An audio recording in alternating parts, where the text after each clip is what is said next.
It was a warm, sunny September day, very bright, and expected the day to go great. It was a Friday evening after work, looking forward to watching the Blazer game that night with my family. My husband and I, we were going to Mexico to visit my parents. I was riding down Highway 82. Me and my two children, I have a 10-year-old daughter and a 2-year-old son. I was driving home after an anatomy exam, and I had just bought a birthday gift for a friend of mine. I was heading south on Route 28. This particular day, somebody wasn't paying attention. It was in the morning, rush hour, I think between 8:30 and 9. I was traveling on a back road that I know like the back of my hand in Gulfstream, Florida. And I was on my way to the airport with my precious little dog, Jet. And I was driving down the road, music playing, feeling great. Had a big weekend. It was going to be sort of a family reunion to celebrate my father's life. And when the light changed for us to make a left, a young kid passed on the inside lane in a bus lane, traveling almost 55 miles an hour. I saw this big, huge tractor-trailer truck, and it was towing a car, and it had those big, I remember thinking, those are the biggest wheels I've ever seen, those big Tonka wheels, and I was like, whew, that's just huge. We were going about 60 miles an hour, and when we actually, there was no warning. The elk was just square in the road, just didn't see it until the last second. So when you hit it, the legs come up right away, and that's the biggest danger about hitting a big animal like that, is they come through the windshield. And so the animal came up into the hood completely buckled up and pushed the animal off to the side.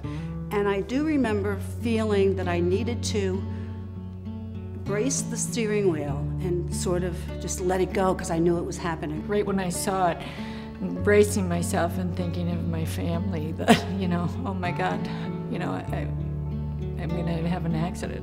I just turned the wheel as hard as I could. That's all I could think is at least try to miss it.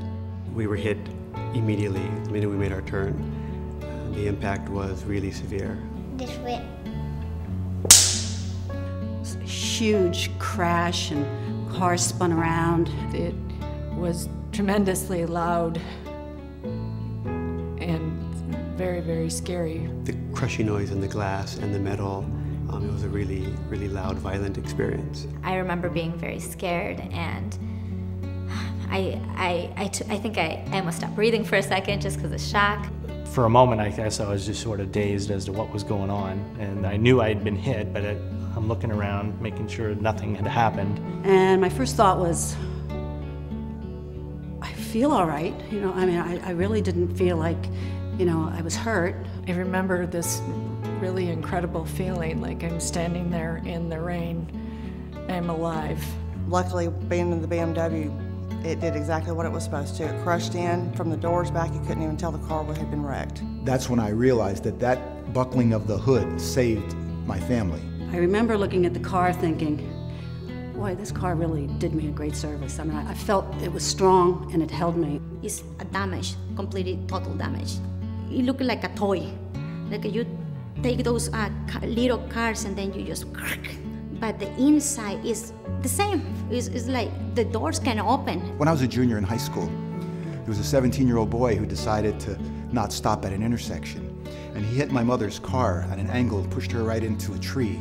Her face went through the windshield, and it affected her entire life. It was never the same. She'd take very, very few pictures ever, and when she did, she'd always turn her face. And see, I know what an accident can do to a person, how it can change that person's life. And when someone that you love and you see something like that happen to them, it's too late afterwards to do anything about it. But fortunately, it wasn't too late to do the best for my family and protect them the best I could. And that BMW did the job. And when the police were there, they looked at the car and said that without an airbag that came down from the side, the head curtain bag, that the impact of me hitting the side glass, I would have probably been killed on impact. I felt so lucky, and especially after I came out of the vehicle and someone said, oh my God, you know, if you weren't in that car, you know, I've seen so many accidents like that and people don't come out. If I'd have been in anything else, I would not have walked away.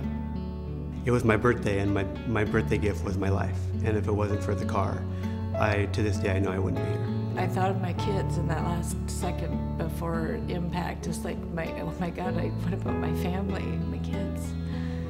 And Allison came to me at that time. I mean, was like, you know, that's it. I mean, that's why I'm here, is for them. And to have come through that and still be there was incredible. It was